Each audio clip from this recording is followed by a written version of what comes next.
Oke, assalamualaikum warahmatullahi wabarakatuh. Pada pertemuan ke-6, UAS ya, atau pertemuan ke-13. Nah, ini adalah pertemuan kedua terakhir. Minggu depan adalah pertemuan terakhir. Minggu depan adalah presentasi terakhir. Sekaligus saya akan mereview dan mengingatkan kalian atau memberikan kisi-kisi terkait ujian lisan. Tetap ya, ujian PIP adalah ujian lisan. Teknisnya bagaimana nanti akan saya sampaikan minggu depan. Nah, untuk bahasan terakhir kita akan membahas terkait dengan pertanian berkelanjutan atau sustainable agriculture. Yang mana kalau kita membahas tentang sustainable agriculture, automatically kita akan juga membahas terkait dengan agribisnisnya. Karena kita agribisnis, jadi agriculture yang ada di pikiran atau di mindset kita adalah agriculture dalam bentuk agribisnis. Nah, kita tahu bahwa pertanian itu memiliki peranan yang sangat strategis dalam pembangunan ekonomi, tidak hanya di negara-negara maju tetapi juga di negara-negara berkembang. Terlebih lagi, seorang filsuf dan sejarawan Yunani mengatakan bahwa pertanian adalah ibu dari segala budaya. Nah, jika pertanian berjalan dengan baik, maka budaya lainnya juga akan tumbuh dengan baik. Tetapi apabila sektor ini diterlantarkan, maka semua budaya lainnya akan hancur baik di darat maupun di lautan. Jadi jaya di darat dan juga di lautan. Sektor pertanian itu memiliki potensi pertumbuhan yang inklusif dibandingkan sektor lain, maka hal itu harus dapat direalisasikan melalui intervensi pemerintah. Jadi sebenarnya pemerintah memiliki peranan penting dalam perkembangan suatu pertanian, karena fungsi pemerintah di dalam bidang pertanian ini itu adalah sebagai regulator, sebagai fasilitator, dan juga sebagai promotor dalam peningkatan iklim usaha atau menyediakan lingkungan pendorong yang kondusif. Nah, fungsi pemerintah sebagai regulator itu adalah menyusun dan mengimplementasikan kebijakan, hukum, dan peraturan yang mengatur aktivitas-aktivitas para pelaku usaha. Sedangkan untuk yang fasilitator itu adalah memfasilitasi, memberikan fasilitas dan kondisi yang kondusif bagi investor untuk pengembangan bisnis usaha dan meningkatkan jejaring. Untuk sebagai promotor itu adalah pemerintah berfungsi mengintervensi atau ikut campur secara langsung melalui alokasi sumber daya, baik berupa SDM-nya maupun sumber daya alamnya, keuangan, untuk mencapai hasil-hasil tertentu atau hasil spesifik yang diinginkan. Nah, pentingnya pertanian di Indonesia. Kenapa sih sektor pertanian itu penting? Sektor pertanian di Indonesia itu adalah salah satu sektor terpenting karena hingga saat ini untuk persentase penyumbang PDB, salah satu penyumbang PDB terbesar di Indonesia itu adalah sektor pertanian. Sektor pertanian secara luas ya, baik itu di pertanian pangan itu sendiri, perkebunan, perikanan, peternakan, kehutanan, itu PDB-nya masih salah satu penyumbang yang besar selain dari industri. Nah, alasan yang mendasari kenapa pentingnya pertanian bagi Indonesia itu adalah pertanian mempunyai potensi sumber daya yang besar dan beragam. Kita tahu Indonesia yang ada di garis khatulistiwa, Indonesia dengan iklim tropisnya itu memiliki banyak sekali keanekaragaman hayati, dan kita itu istilahnya disebut sebagai tanah emas ya, yang mana apapun yang ditanam di Indonesia itu tumbuh gitu ya. Jadi memang potensinya sangat besar dan juga beragam. Lalu share pendapatan nasional cukup besar, yaitu seperti yang saya sampaikan tadi bahwa Indonesia bidang pertanian atau sektor pertanian merupakan salah satu sektor yang penyumbang PDB terbesar, penyumbang PDB besar bagi Indonesia. Karena memang walaupun masih kalah dari sektor industri, terutama industri pengolahan, cuman kita harus tahu bahwa salah satu input dari industri pengolahan itu adalah dari sektor pertanian. Selanjutnya adalah penduduk khususnya di pedesaan yang menggantungkan hidupnya terhadap sektor pertanian. Ya, masih banyak penduduk di pedesaan yang menggantungkan hidupnya di sektor pertanian. Walaupun mereka menggantungkan hidupnya di sektor pertanian itu dalam bentuk mencukupi kebutuhan pangan mereka, bukan dalam bentuk bisnis. Karena tidak semua ya dalam bentuk bisnis. Lalu yang keempat adalah menjadi basis pertumbuhan di pedesaan. Strategi pembangunan pertanian yang bertujuan untuk menciptakan pertumbuhan yang inklusif dapat dilakukan dengan jalan menerapkan model pertumbuhan yang disertai dengan pemerataan dan juga pertumbuhan yang berkualitas. Seharusnya Indonesia mengembangkan pertaniannya seperti itu. Mengapa? Karena pada dasarnya Indonesia masih hanya terpaku pada mengejar produksi untuk mencapai swasembada. Jadi itu yang saya sampaikan bahwa ada perbedaan terkait dengan swasembada dan terkait dengan kebutuhan pangan. Bukan kebutuhan pangan ya, tetapi ketahanan pangan. Jadi kalau swasembada itu kan lebih kepada kita memenuhi kebutuhan secara nasional, kita memenuhi kebutuhan produksi.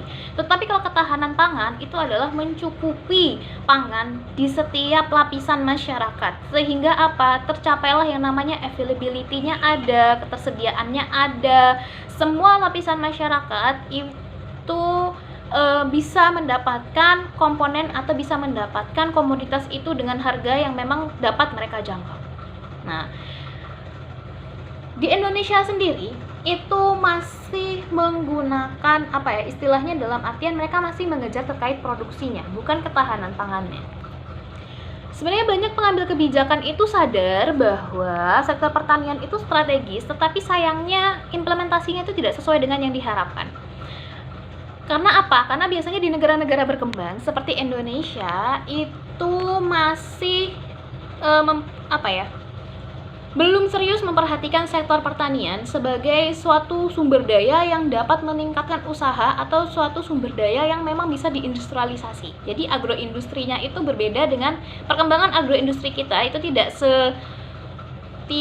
sebagus perkembangan agroindustri yang ada di negara-negara maju.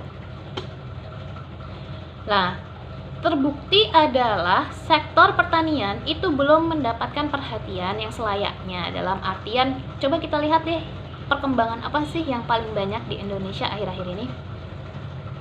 Nah, proteksi terhadap para petani itu justru sudah dilakukan oleh negara-negara maju. Contohnya apa? Adanya sistem asuransi. Nah, kalau di Indonesia sendiri apakah sudah ada asuransi? Ada. Tahukah kalian ada asuransi di Indonesia? Tapi hanya di komoditas tertentu, tidak semua komoditas itu ada asuransinya. Yang berjalan hingga saat ini ada, tetapi tidak semua komoditas. Begitupun juga sebenarnya di luar negeri, tetapi eksistensi dari asuransi di luar negeri itu jauh ada sebelum eksistensi dari asuransi yang ada di Indonesia. Dan memang petani di sana itu lebih teredukasi terkait dengan benefit-benefit yang mereka dapatkan ketika mereka mengikuti asuransi. Jadi proteksi terhadap para petani itu justru sudah dilakukan, dan padahal di sana ya, di negara-negara maju itu motor penggerak pertumbuhan ekonominya itu sebenarnya bukan sektor pertanian tetapi sektor industri. Tetapi mereka tahu bahwa salah satu input dari penggerak sektor industri mereka itu adalah salah satunya dari sektor pertanian, sehingga mereka mengedepankan sektor pertanian juga, memikirkan terkait dengan sektor pertanian, melindungi agen-agen yang memang menjadi stakeholder di pertanian. Sedangkan di negara-negara berkembang yang perekonomiannya justru berbasiskan pertanian, kebijaksanaan ekonominya belum ramah terhadap pertanian itu sendiri. Ketidakramahan kebijaksanaan terhadap pertanian itu menyebabkan sektor ini belum dapat berperan banyak sesuai dengan potensi yang memang seharusnya. Selanjutnya adalah di negara-negara maju itu petaninya meyakini bahwa pertanian itu merupakan salah satu penyedia sumber pangan utama, bahan baku produksi industri sumber energi, penyedia lapangan pekerjaan, dan juga penyedia devisa negara. Sedangkan di sisi lain, para petani kecil seringkali tidak bisa mendapatkan manfaat dari pengembangan pertanian dan agribisnis yang pesat kalau di Indonesia. Itu ya bedanya. Padahal kan kita tahu bahwa apa yang disampaikan di negara maju kepada petani-petaninya, yang diedukasikan di negara-negara tersebut terhadap petaninya, itu benar adanya dan memang tidak membedakan apakah itu negara maju ataupun berkembang. Ya memang yang namanya pertanian itu sebagai sumber pangan, bahan baku industri juga, penyedia lapangan pekerjaan, dan juga penyedia devisa negara. Coba kita lihat, devisa negara yang paling banyak salah satunya dari mana? Sawit, ya kan? Dari ikan, kalau Indonesia. Nah, itu dari sektor apa? Sektor pertanian secara luas, atau kita bisa bilang sektor perkebunan. Nah, strategi peningkatan daya saing pada 4 faktor. Nah, sebelum kita masuk ke strategi daya saingnya, seorang ilmuwan bernama Michael Porter melalui studi di 10 negara industri pada 100 perusahaan mendefinisikan daya saing atau competitiveness sebagai suatu kemampuan negara untuk menciptakan nilai tambah yang berkelanjutan melalui kegiatan perusahaan-perusahaannya dan untuk mempertahankan tingkat kualitas kehidupan yang tinggi bagi warga negaranya. Esensi dari daya saing suatu industri, perusahaan, atau komoditas itu adalah efisiensi dan efektivitas serta produktivitas. Jadi kalau suatu komoditas, kalau kita ingin komoditas kita berdaya saing, esensinya adalah harus memenuhi yang namanya efisiensi, efektivitas, dan juga produktivitas. Peningkatan daya saing pertanian dari perspektif mikro dapat dilakukan dengan peningkatan efisiensi dan produktivitas, mendorong investasi, mendorong transformasi pertanian, serta melalui strategi dan kebijakan kondusif bagi pengembangan komoditas pertanian. Nah, peningkatan daya saing pertanian dapat dilakukan melalui beberapa strategi yang memfokuskan pada 5 faktor ya. Yang pertama adalah faktor condition atau input yang mengacu pada input yang digunakan sebagai faktor produksi seperti tenaga kerja, sumber daya alam, modal, dan juga infrastruktur. Lalu yang kedua, demand condition mengacu pada tersedianya pasar domestik yang siap berperan menjadi elemen penting dalam menghasilkan daya saing. Pasar seperti ini tuh ditandai dengan kemampuan untuk menjual produk-produk yang superior. Hal ini didorong oleh adanya permintaan suatu barang dan jasa berkualitas serta adanya kedekatan antara perusahaan dan juga pelanggan. Lalu yang ketiga adalah related and supporting industry, yang mana hal tersebut mengacu pada tersedianya serangkaian dan adanya keterkaitan kuat antar industri pendukung dan perusahaan. Hubungan dan dukungan ini bersifat positif yang berujung pada peningkatan daya saing, bukan adanya kegiatan monopoli. Lalu selanjutnya yang keempat itu adalah firm strategy, structure, and rivalry, yang mana mengacu pada strategi dan struktur yang ada pada sebagian besar perusahaan dan intensitas persaingan pada industri tertentu. Dan yang terakhir adalah regional governance, yang dimana peran pemerintah menjadi faktor penting dalam meningkatkan daya saing. Peran pemerintah bukan hanya sebagai pemain, tetapi juga melalui kewenangan yang dimiliki memberikan fasilitas, katalis, dan juga tatanan bagi sektor pertanian.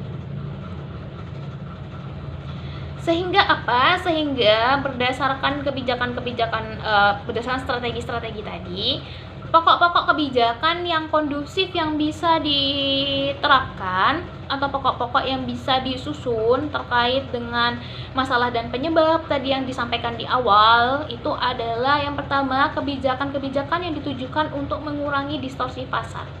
Baik distorsi karena tidak sempurnanya pasar maupun distorsi kebijakan di pemerintah pusat maupun daerah yang menyebabkan biaya ekonomi tinggi. Maksudnya gimana?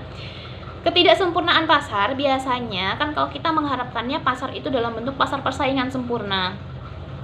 Bagi yang belum dapat ekonomi dalam bentuk pasar persaingan sempurna.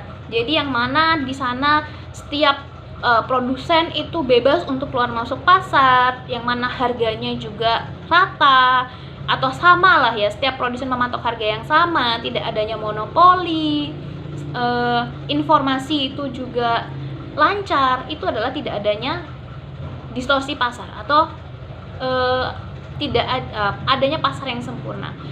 Lalu terkait dengan distorsi kebijakan, biasanya karena setiap daerah itu sudah ada otonomi, jadi apa yang turun dari kebijakan dari pusat ke daerah itu kan tidak semuanya diimplementasikan mentah-mentah ya, karena terkait adanya otonomi itu. Nah, biasanya adanya distorsi-distorsi seperti itu. Lalu mungkin adanya juga kedekatan dengan pemerintah pusat dalam artian dalam hal jaraknya ya. Nah, itu juga akan menimbulkan yang namanya distorsi kebijakan. Kebijakan yang kedua adalah kebijakan yang berpihak kepada petani, baik kebijakan yang bersifat insentif, perlindungan melalui kebijakan tarif maupun domestic support berupa subsidi input, pembangunan infrastruktur pertanian di pedesaan, pembangunan infrastruktur pertanian di pedesaan, lalu infrastruktur pemasaran, penelitian dan pengembangan, dan juga kemudahan dalam memasuki pasar ekspor. Selanjutnya adalah peningkatan akses pelaku agribisnis terhadap pembiayaan usaha agribisnis, yang mana salah satu hambatannya adalah terbatasnya modal dan lemahnya akses petani terhadap sumber permodalan. Nah, dalam upayanya tersebut kan biasanya ada suatu penguatan modal usaha kelompok ya, serta mewujudkan lembaga keuangan mikro yang di pedesaan yang tidak mensyaratkan adanya kolateral. Karena dengan memanfaatkan dana yang berasal dari program-program pemerintah itu biasanya lebih bisa mudah diakses untuk yang masyarakat yang seperti petani-petani kita.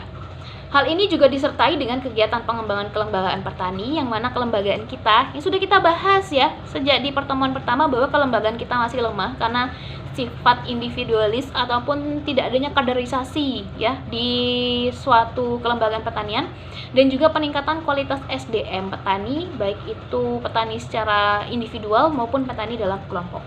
Lalu peningkatan akses terhadap informasi pasar, yang mana pemasaran produk pertanian itu merupakan aspek penting ya dalam pengembangan agribisnis yang berdaya saing.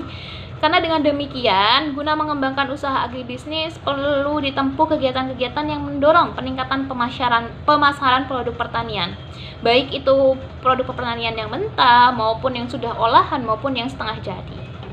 Nah, lalu selanjutnya adalah yang kelima, mempercepat penyampaian inovasi teknologi pertanian ke pelaku agribisnis, yang mana pengembangan agribisnis perlu didukung oleh teknologi sehingga diseminasi teknologi harus dipercepat agar memberikan hasil optimal. Lalu peningkatan kapasitas usaha pelaku agribisnis dan mutu produk. Kenapa? Karena untuk mengurangi resiko kehilangan, meningkatkan mutu hasil dan nilai tambah produk pertanian, serta penanganan pemasaran itu perlu dikembangkan. Dikembangkan sarana penanganan pasca panennya, dikembangkan pengolahan hasilnya, kita perlu kembangkan terkait dengan pembinaan-pembinaan dan juga pelatihan-pelatihan terhadap pelaku usaha agribisnis maupun kelompok usahanya.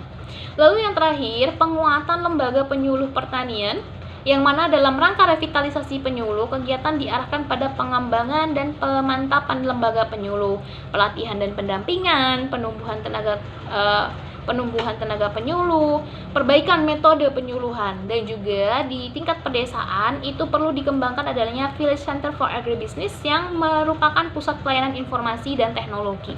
Kenapa Village Center for Agribusiness kan bukan Village Center for Agriculture? Karena memang untuk menjadi suatu negara, kita lihat di negara-negara yang maju itu mindsetnya bukan agriculture tetapi agribisnis.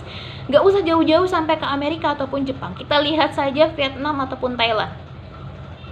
Negara-negara yang dulu belajar ke Indonesia, justru sekarang kita yang belajar ke mereka terkait dengan pertaniannya, bagaimana mereka bisa mencapai ketahanan pangan dan swasembada, bagaimana mereka bisa menghasilkan produk yang bisa tarafnya sudah mengikuti taraf ekspor. Kenapa? Kita lihat saja kopi kita aja kalah sama Vietnam. Lalu kita lihat saja beras kita aja juga sekarang kalah sama Thailand.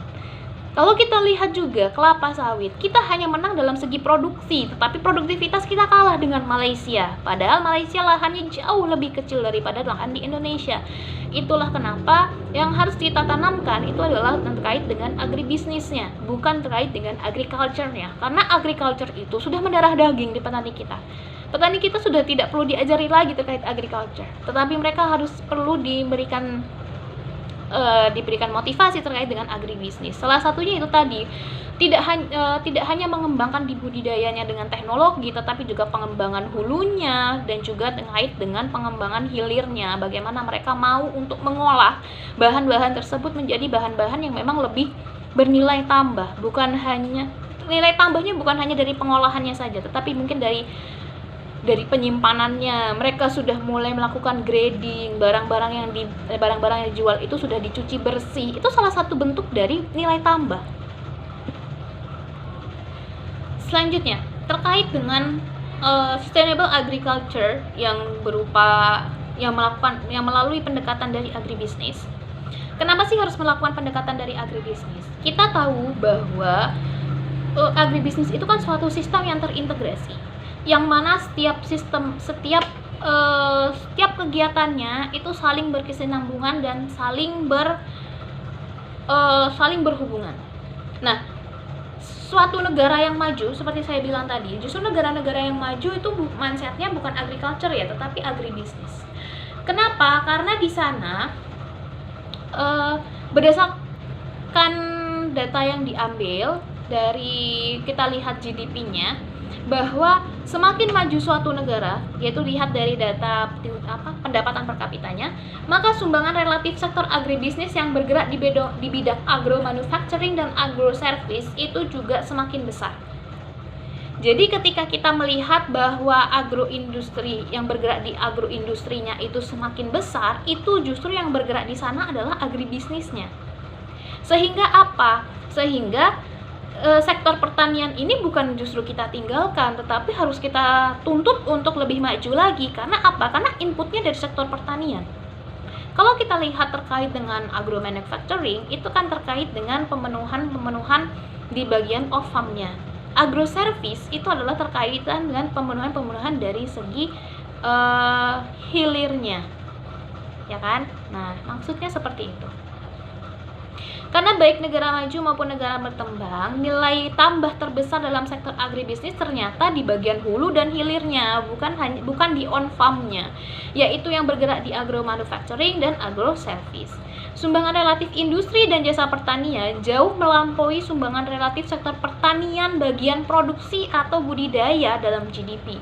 Sehingga sektor agribisnis di negara berkembang selain mempunyai sumbangan relatif yang sangat besar terhadap output nasional, dapat juga dijadikan sebagai motor pertumbuhan ekonomi dan penyedia lapangan pekerjaan, serta memberikan sumbangan besar terhadap penurunan tingkat kemiskinan. Nah, ini hubungannya terkait dengan multifunctional role of agriculture atau multifungsi dari pertanian itu sendiri, yang mana menggambarkan bahwa pertanian mempunyai fungsi yang sangat banyak sekali, yaitu terkait dengan pengembangan SDM, ketahanan pangan, penguatan ketahanan hidup keluarga, pengembangan bioenergi, pengentasan kemiskinan dan pemerataan pembangunan, lalu terkait dengan jasa lingkungan alam atau jasanya terhadap perbaikan ekosistem, pengembangan agroindustri, penciptaan iklim kondusif, penguatan daya tahan ekonomi, dan juga sumber pertumbuhan yang berkualitas.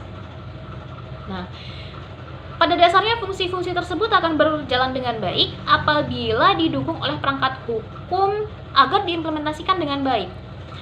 Negara berkembang seperti Indonesia, kenapa kok Indonesia disebut sebagai negara berkembang? Karena Indonesia dikelompokkan sebagai transforming countries, di mana sumbangan relatif sektor agribisnisnya terhadap GDP itu masih rendah. Jadi kalau dilihat dari perkembangan pertaniannya, Indonesia itu masih sebagai negara berkembang. Karena apa? Karena memang dia sumbangan GDP dari sektor agribisnisnya itu masih rendah. Oleh karena itu, kedepannya sektor pertanian yang bergerak di bidang budidaya harus semakin diperkuat, karena untuk menyokong keberadaan sektor agribisnis sebagai bahan baku proses pengolahan ataupun sebagai output dari agro manufacturing tadi, atau sebagai input dari agroindustri. Sehingga tantangan kedepannya adalah negara berkembang seperti Indonesia itu harus meningkatkan nilai tambah komoditasnya, terutama komoditas-komoditas yang memang akan diekspor ya.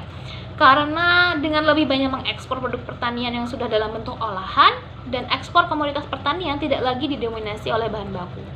Kalau kalian tahu, Indonesia mengekspor coklat dalam bentuk mentahnya, lalu dieksporlah kan ke Belanda, ke Belgia, ke Jerman, masuk lagi ke Indonesia udah dalam bentuk coklat yang mahal-mahal, ya kan?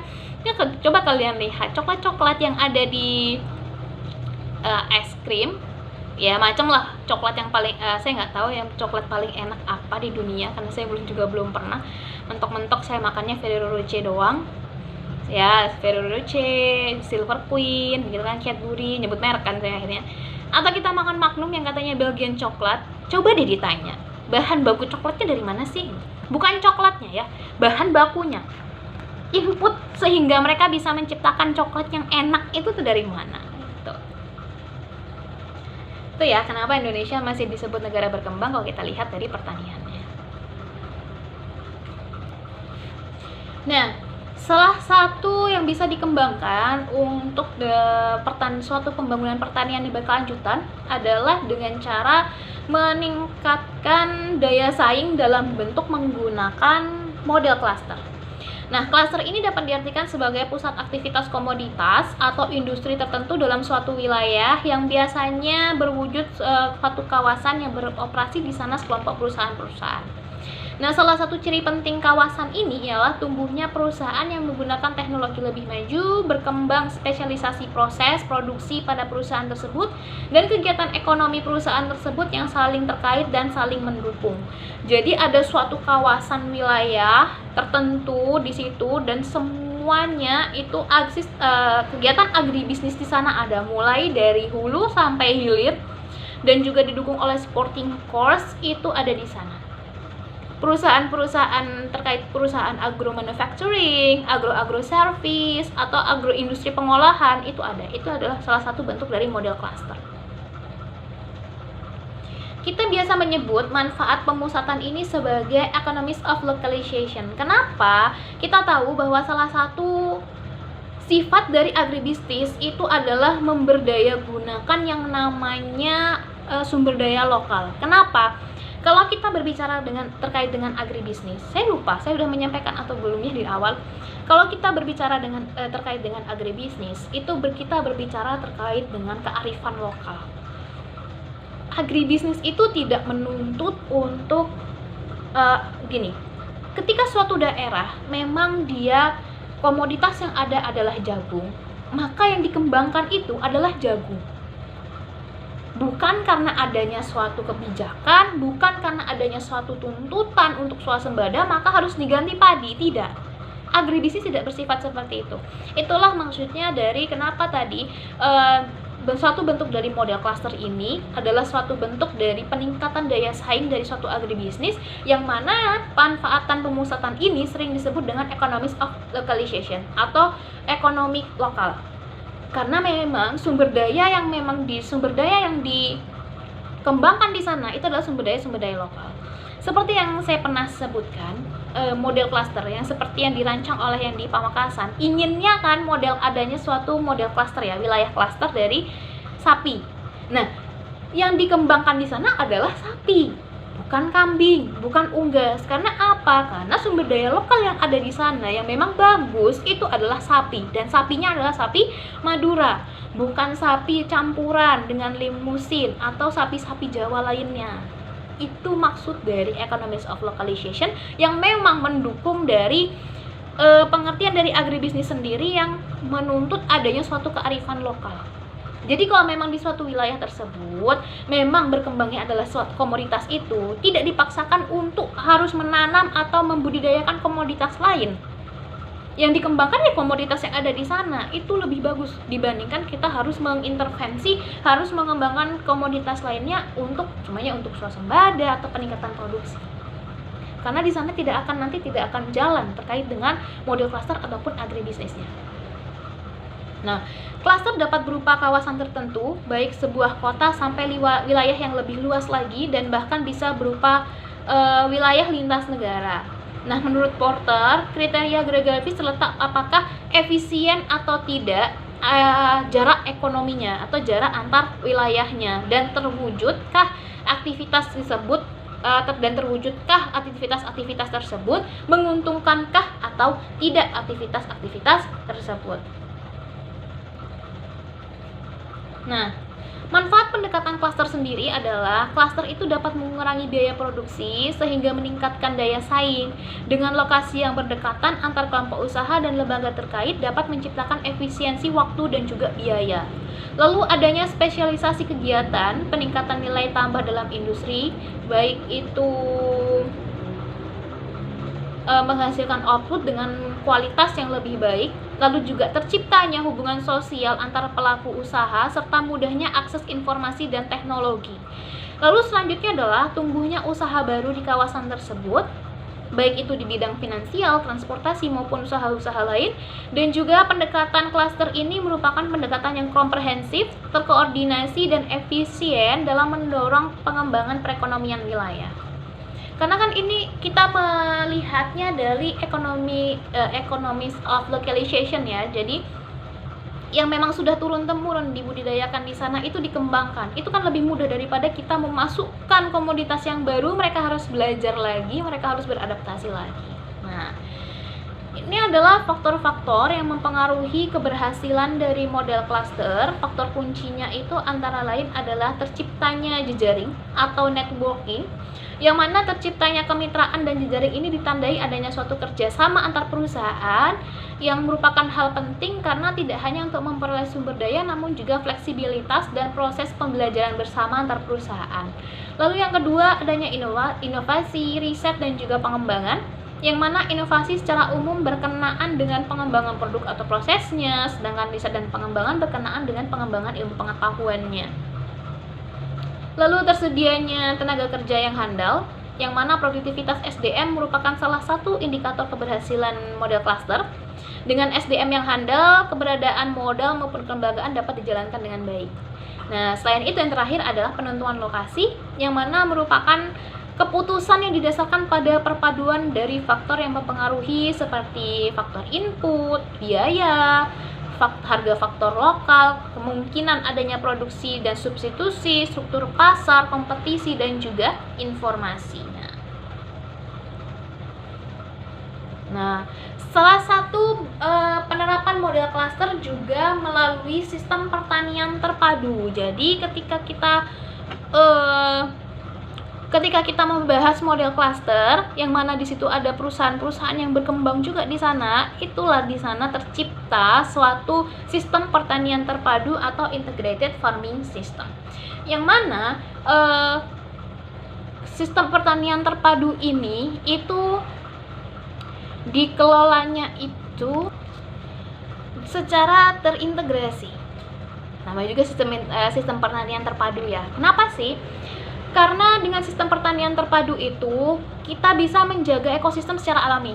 Nah, konsep dari model cluster, konsep dari pengembangan agribisnis berkelanjutan dengan pendekatan agribisnis melalui model cluster dan penerapan dari sistem pertanian terpadu pada intinya adalah untuk menciptakan suatu kegiatan pertanian yang selaras dengan alam, yang menjaga keseimbangan alam. Dan juga kenapa? Karena memang kita tahu bahwa agribisnis itu adalah suatu mindset pertanian yang memang bisa mengarah pada suatu pertanian yang maju ya. Kita mengharapkan yang namanya industrialisasi dari bidang pertanian, sehingga dengan adanya industrialisasi tersebut diharapkan bargaining position dari petani sendiri juga akan meningkat. Nah, adanya model cluster sebagai untuk meningkatkan daya saing dari produk agribisnis itu diterapkan dengan cara adanya sistem pertanian terpadu. Itu juga bisa dapat menyumbangkan energi yang menghasilkan produktivitas yang lebih tinggi dan kelanjutan terjaga. Lalu meminimalkan input dari luar, yang mana tadi mendukung sekali dengan yang adanya economies of localization. Lalu biodiversitasnya juga meningkat dan juga resistensi tanaman atau komoditas lebih tinggi dan bisa memiliki hasil sampingan. Ciri-ciri dari sistem pertanian terpadu ini adalah yang pertama, pengelolaan pertanian secara luas dan komprehensif. Kalau kita berbicara terkait dengan sistem pertanian terpadu, itu kita berbicara terkait dengan antar sektor pertanian. Jadi yang mana sektor pertanian itu nanti digabung dengan sektor peternakan, lalu digabungkan lagi dengan sektor perikanan, lalu bisa jadi juga ada kehutanan. Nah, kalau seandainya ada suatu pengembangan wilayah model cluster untuk pengembangan komoditas sapi potong asli Madura, kita bisa mewujudkan suatu model cluster agribisnis sapi potong asli Madura. Di situ peternakan diintegrasikan dengan pertanian, yang mana salah satu inputnya itu adalah dari peternakan. Lalu selanjutnya, input dari peternakan itu juga bisa dari pertanian dan juga kehutanan. Input dari peternakan itu juga bisa didapatkan dari kehutanan. Maksudnya seperti apa? Kalau kita punya ternak, kita kan bisa mempunyai input pupuk, itu kan dari input pupuk untuk pertanian dari peternakan. Kita juga bisa punya input peternakan, ya seperti jerami yang kering, itu bisa jadi input peternakan, bisa jadi konsentrat untuk makanan sapi. Kalau kita bisa mengembangkan yang namanya kehutanan di sana, kita tanam rumput-rumput yang di sana itu di sekitar hutan itu untuk pakan sapi. Nah, kita juga bisa mengintegrasikan kehutanan dengan peternakan, atau biasa disebut dengan silvopastural. Itu pengelolaan pertanian secara luas dan komprehensif. Lalu yang kedua adalah berorientasi pada produktivitas, efisiensi, keberlanjutan, dan terima secara sosial dan menguntungkan secara ekonomi. Lalu yang kedua adalah suatu sistem yang mandiri dengan sistem LEISA atau Low External Input Sustainable Agriculture, yang mana kita meminimalkan input dari luar. Maksudnya meminimalkan input dari luar itu gimana? Kita mendapatkan input untuk pakan sapi itu ya dari klaster itu sendiri, dari wilayah kita sendiri. Kita mendapatkan input dari untuk padi itu ya dari kita sendiri, dari klaster itu sendiri. Itu maksud dari LEISA, Low External Input Sustainable Agriculture. Sehingga apa? Sehingga kalau kita memiliki benih atau bibit yang memang asli dari lokal, itu tidak akan tercampur dengan benih atau bibit yang dari luar.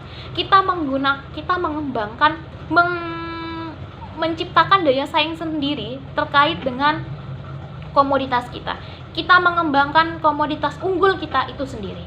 Lalu yang keempat adalah sistem dapat diukur dan dievaluasi pada setiap tahapannya.